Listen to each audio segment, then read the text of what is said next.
Hey you 30. I'm pretty sure my last video was shadow banned for including the mustache man and his eventual self-deletion, along with other touchy topics such as race, religion, terrorism, religious terrorism, and impressionist art. I did not much care for being shadow banned, so we have something a little more family friendly this week. This is Gun Dummy, and this is how improvised firearms work. Do you ever wonder how Santa's elves are able to manufacture all those 1022s for all of the little American boys and girls every Christmas? He doesn't. He shops at Scheels. But then how do all the bad boys and girls get their guns? Simple. They do what Santa's elves couldn't, and they make their own.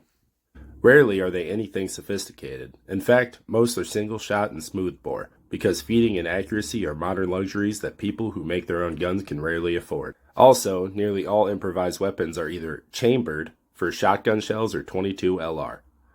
Why is this? Because both are relatively low chamber pressure rounds, which translates to relatively safe to fire when the word firearm has the word improvised in front of it.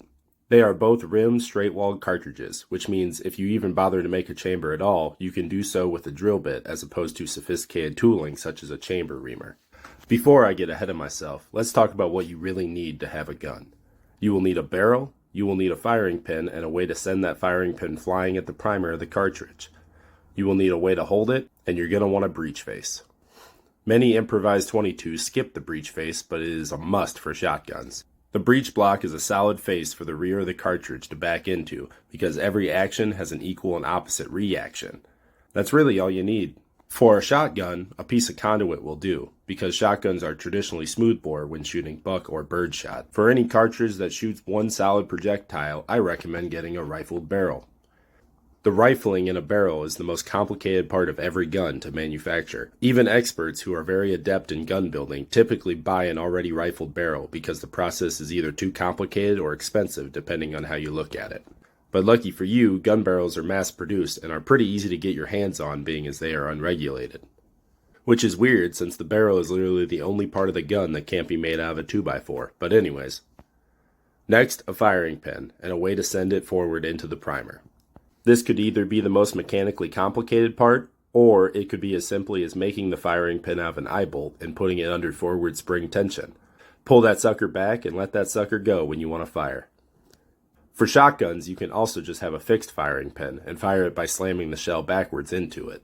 But most criminals/backyard scientists have more style than that and opt for a traditional trigger. Originally, I planned to explain all the different ways you could achieve this, but then I realized I would literally be explaining to you how to make an improvised weapon, and that's a no-no on YouTube. So I'm just going to make a different video at some point talking about the gun mechanisms and how they work under a different context. Anyway, make the trigger being pulled backwards move something out of the way of the hammer or firing pin so that it may fly forward and set off the primer. Next, you're going to need to dream up a way you can hold this firearm so you may control and maybe even aim it. If this problem didn't already solve itself by the nature of your design, this step is as easy as attaching some sort of appendage to the firearm for you to hold on to. Traditionally, this is made from wood or plastic. Next is the breech block, which really should have been talked about first, being as your entire gun's design would be based around this mechanism. I recommend always having a breech face of some sort, even on a 22, because if you're using the gun correctly, that opposite reaction we were talking about earlier will be happening in your direction, and you do not want that smoke, I promise. Rolling blocks, bolt actions, break actions, as well as revolver-style actions all work to fulfill this need and are pretty simple.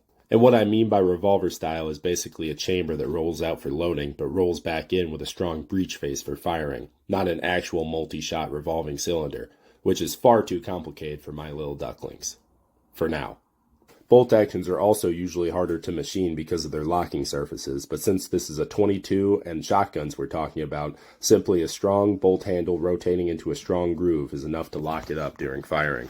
Using these principles, you can also make pen guns and other various concealable firearms, but you wouldn't do that because you're a good boy and the ATF told you not to. The ATF said you can't make weapons that are undetectable, which is vague, but I take that to mean that it has to have some metal in it somewhere and can't look like an ordinary object.